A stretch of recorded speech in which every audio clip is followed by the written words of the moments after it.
Imaginez un instant que le vent du destin murmure à votre oreille, un appel irrésistible qui traverse les nuages de l'ordinaire pour secouer les fondations de votre existence. Comme un éclair qui fend le ciel nocturne, révélant des horizons cachés, ce message surgit pour bousculer vos certitudes et allumer une flamme inextinguible en vous, prête à plonger dans un voyage où le temps se plie à la volonté divine, où les chaînes invisibles se brisent et où votre potentiel enfoui éclate au grand jour. Accrochez-vous, car ce qui suit n'est pas une simple parole, mais un ouragan de transformation qui va redessiner votre trajectoire. Toi qui as été désigné, prête une oreille attentive à ces mots.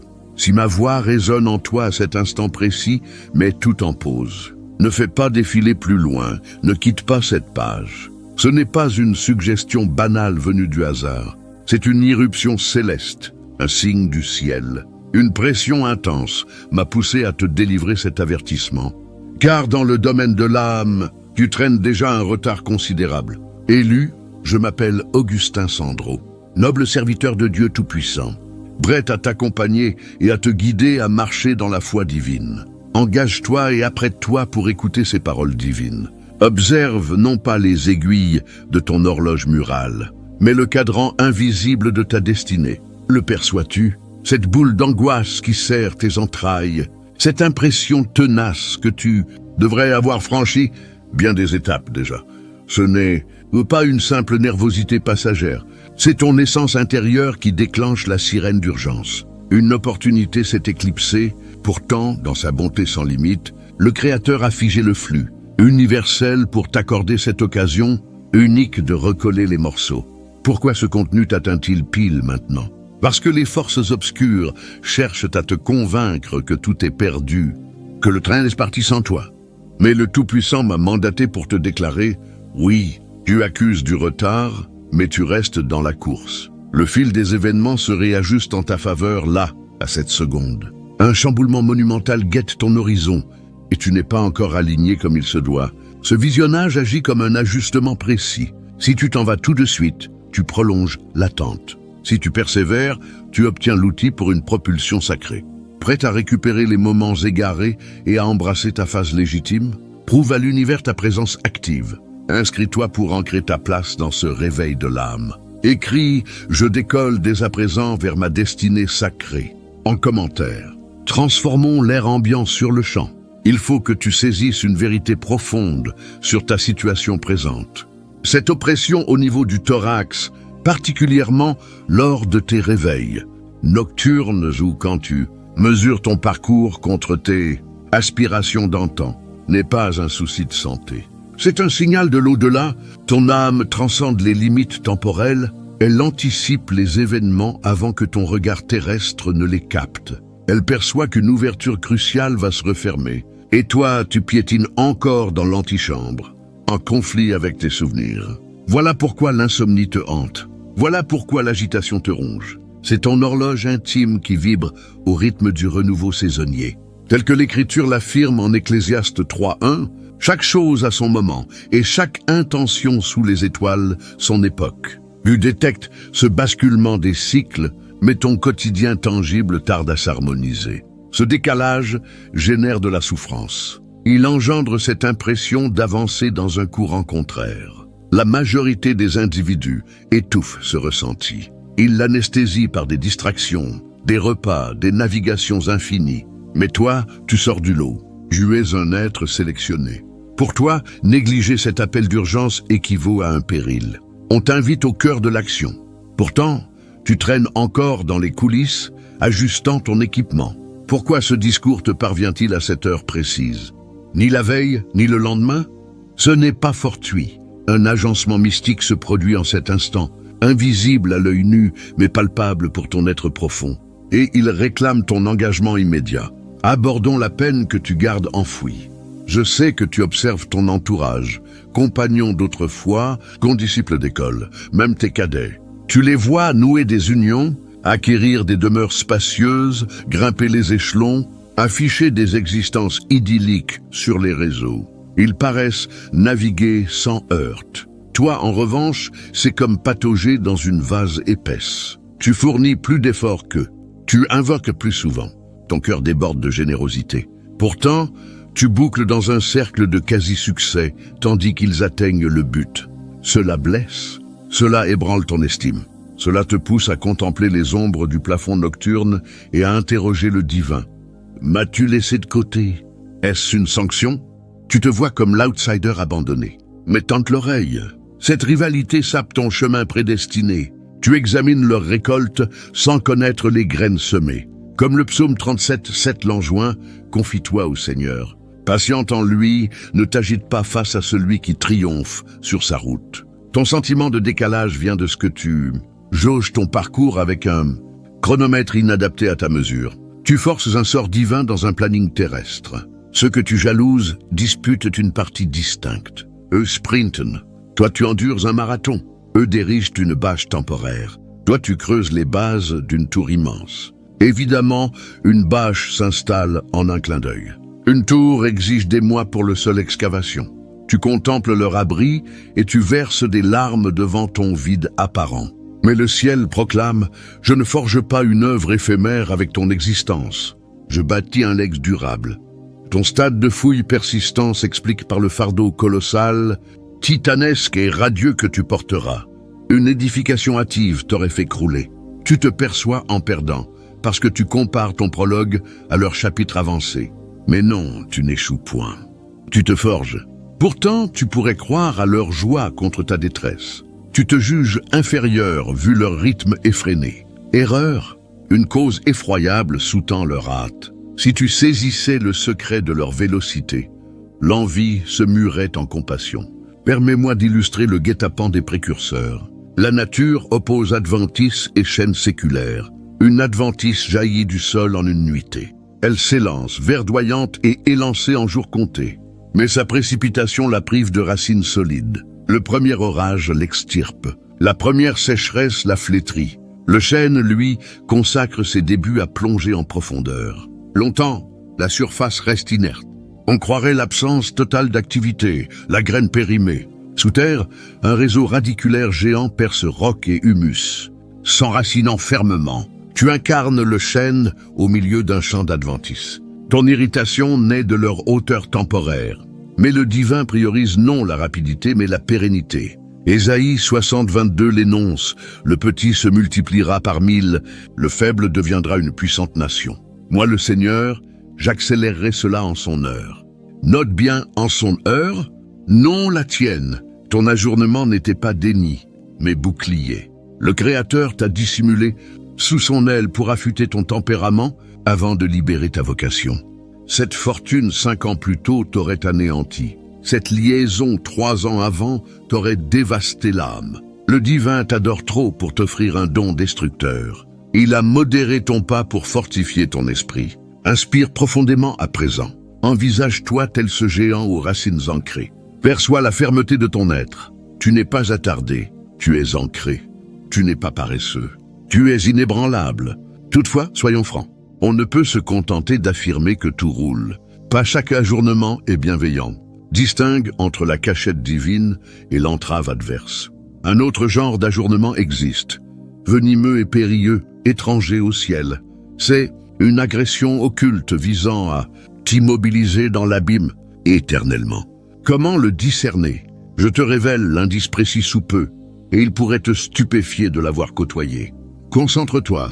Nous avons posé que le divin te voile pour te sauvegarder. C'est l'ajournement sacré, empreint de sérénité, une phase tranquille d'accumulation de vigueur. Mais un autre ajournement prive de quiétude. Il sème le désordre, impose le fardeau. C'est l'ajournement maléfique. Voici le marqueur distinctif, le symptôme qui démêle la garde céleste du traquenard infernal. Une lassitude sans cause qui frappe seul lit lors des avancées. Rappelle ta semaine écoulée. Tu navigues sur ton appareil des heures durant avec une vitalité intacte. Tu discutes ragot avec un proche pendant 2 heures en pleine lucidité. Mais sitôt que tu t'attelles à ton projet, que tu déplies ton livre saint pour invoquer, que tu esquisses ton avenir, un voile pesant enveloppe ton intellect, la somnolence t'assaille. Ton cerveau s'emplit d'ouate ou d'un néant dense. La concentration s'évapore. Un lest corporel écrase tes épaules. Tu te convaincs, juste de la fatigue, demain sera mieux. T'aimer l'aube ne change rien. Désigner, ce n'est pas une usure ordinaire. C'est une opposition mystique. C'est l'adversaire qui s'arc-boute contre le portail que tu forces. Les textes sacrés l'évoquent en 1 Thessaloniciens 2,18. Paul affirme « Nous désirions vous rejoindre ». Moi, Paul, à maintes reprises. Mais l'ennemi nous a barrés. Observe « barrés ». L'adversaire calcule. Il n'épuise pas ses forces quand tu consommes des écrans. Il obstrue quand tu t'engages dans ta mission. Ce voile cérébral est un blocus. Ce céphalalgie subite est un blocus. Il rend l'approche de ton sort si ardue que tu capitules avant l'effort. Effectue un balayage intérieur de ton enveloppe charnelle. Reste immobile. Oriente ton focus vers l'intime. Scrute la zone post-oculaire. Une tension y siège-t-elle? Une opacité, c'est l'empreinte de l'opposition. Dans ta vision mentale, évoque un faisceau luminescent acéré, descendant des sphères supérieures. Transperçant ton crâne, consumant ce néant tel l'astre diurne, dissipant la vapeur matinale. Absorbe ce rayon. Impose à ton intellect de s'éveiller. Admets que cette léthargie ment. En la traversant, la vigueur ressurgira. L'adversaire mise sur ton abandon au premier obstacle. Pourtant, l'adversaire n'emploie pas toujours la coercition ou l'épuisement pour te freiner. Il exploite parfois tes mécanismes psychiques. Il sait qu'une offensive trop virulente te galvaniserait. Ainsi, plutôt qu'une lame, il déploie un coussin. Il mise sur l'aisance, pas de lien d'acier, mais un piège moelleux que tu étreins, quotidiennement sans percevoir son étranglement temporel. Cela nous conduit à l'emprise de la sphère d'aisance, mais pas celle des orateurs inspirants. Pour toi, le sélectionner, c'est plus enfoui. Ta sphère d'aisance est la tourmente elle-même. Oui, tu es dépendant de l'adversité. Tu as lutté, enduré si longuement que le tumulte est ta routine. La tranquillité t'inquiète. La réussite t'apparaît alien. Quand l'harmonie pointe, ton inconscient s'affole. Inévitablement, un malheur surviendra. Alors, tu s'abordes. Tu diffères. Tu fabriques un chaos gratuit pour regagner le terrain connu de l'épreuve. Ce rouage est mortel. Tu clames désirer l'opulence, mais ton subconscient chérit le tourment pécuniaire, hérité de l'enfance. Tu affirmes vouloir l'affection, mais tu élis des êtres destructeurs, car le refus est ton foyer. Tu sabotes ton propre calendrier par crainte de ton identité sans combat. Qui deviens-tu sans le rôle de souffrant? Sans réparer les chaos d'autrui? Cette quête identitaire ancre ton sort au fond des abysses. Rompe ce pacte avec l'affliction aujourd'hui. Mentalement, figure-toi revêtu d'un pardessus oppressant. Il symbolise ton masque de battant incompris. Pesant, usé, imprégné d'hier, dégrafe-le en imagination. Sens le fardeau choir de tes épaules. Laisse le choir émergent, tu transcendes le rescapé. Tu es le conquérant. Autorise le bonheur. Autorise la fluidité. Note en commentaire, j'abandonne l'épreuve. Pour enjoindre ton subconscient à relâcher cette emprise. Une ultime cause glaçante explique ton décalage. Ni blocage adverse, ni dépendance à la peine. C'est ton orientation. Tu ne stagnes pas. Tu progresses à rebours. Cela évoque un mal spirituel ancestral qu'un oracle renommé endura. Je discerne en toi ces marques. Appelons-le le syndrome de l'évadé. L'histoire te parle. Le divin somma l'oracle d'atteindre une cité. Ordre limpide, mais l'oracle refusa, terrifié ou dissident. Le récit note qu'il s'enfuit vers un port opposé, embarquant pour l'horizon contraire. La cité cible à l'Orient, lui vogua vers l'Occident. Nombre de spectateurs incarnent cet évadé. Tu connais ta tâche depuis des lustres. Cet ouvrage à composer, cette venture à initier, ce service à déployer. Le mandat est net, mais il t'effraie, semble démesuré, risqué. Tu optes pour la fuite. Tu surcharges ton agenda de besognes apparentes productives, mais fuyardes. Tu soutiens les visions d'autrui pour esquiver la tienne. Tu acceptes un poste solvable mais mortifère pour l'âme, prétextant une transition prolongée à 5 ans. Et l'évadé. Il sommeilla sur le vaisseau tandis qu'une furie climatique sévissait. Clé, fuir ta vocation n'ajourne pas seulement. Elle invoque la tourmente. Tes ennuis monétaires, relationnels, psychiques. Cesse d'incriminer un esprit malin. Cette furie n'est pas sombre. Elle corrige. Elle surgit car tu navigues mal. Tu tentes le repos dans une crise auto-engendrée. Le cosmos te secoue pour avoir importé une vibration élevée dans un milieu bas. Tu ne surpasseras pas le divin, tu le diffères, pas plus. Plus tu persistes dans l'évitement, plus la houle s'amplifie. Ton décalage naît de ton cap ouest quand ta grâce attend à l'est. Cesse la cavale, scrute la carte existentielle et reconnais ton égarement. Voici l'annonce joyeuse, pivot de ton renouveau. Malgré ta fuite, tes gaspillages, ton sommeil tempétueux, le divin ne t'a délaissé. Jeté à la mer, l'évadé ne se noya point. Un colosse marin l'engloutit, non pour châtier mais transporter. En capitulant enfin, le divin accélère ton périple au-delà de tes moyens. En cessant la résistance, il déclenche un rouage temporel surnaturel. Tu crois les années irrécupérables. Logiquement, oui, arithmétiquement dépassées.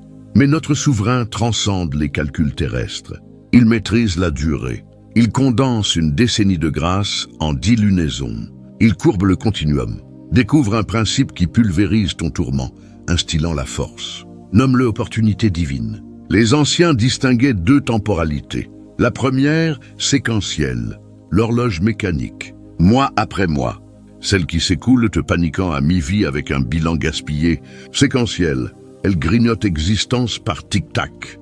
Le monde s'y astreint, ton supérieur s'y fie.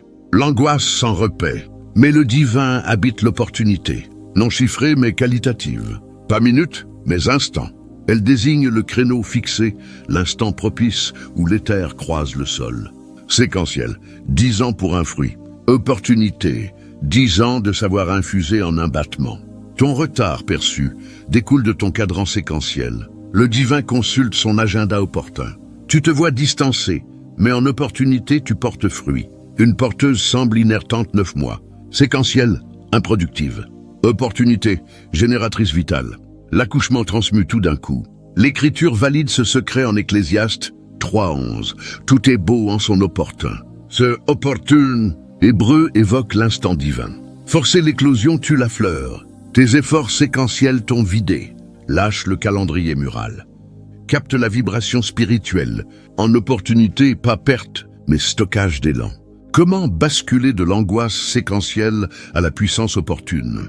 Pas d'entrée libre, un passeport requis. La maîtrise du brusque. Les textes dépeignent un divin du brusque. Progression graduelle, puis explosion. Séquentielle, somme lente. Opportunité, exponentielle. Un plus divin égale infini. Contemple le prisonnier oublié. Année en geôle. Séquentiel, raté, attardé, effacé. Comparé, minable. Puis une nuit, songe royal, appel. Moins d'un jour, de cachot à vizir. Du nadir au zénith instantané. Opportunité en action. Un jour divin surpasse millénaires humains. Saisis cela. Tes 10 ans évanouis t'obsèdent. Le divin octroie une intuition, un lien, un croisement de mains qui surpasse 10 ans de sueur. Un âme sœur guérit une décennie d'isolement en 30 jours. L'ajournement te veut aigri en comptant perte. L'esprit te veut vigilant en comptant engagement. Un brusque te sépare d'une renaissance. Ferme les paupières brièvement.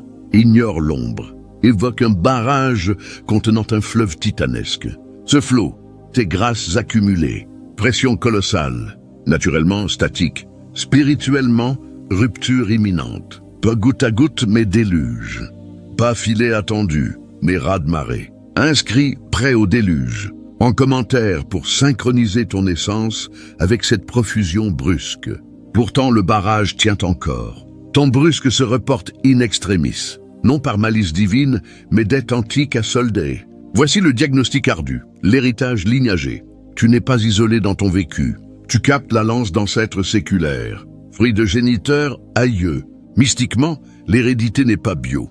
C'est un dossier judiciaire. Peurs ancestrales tatouées dans tes veines. Mentalité indigente, legs débiteur. Voilà ton pas collant.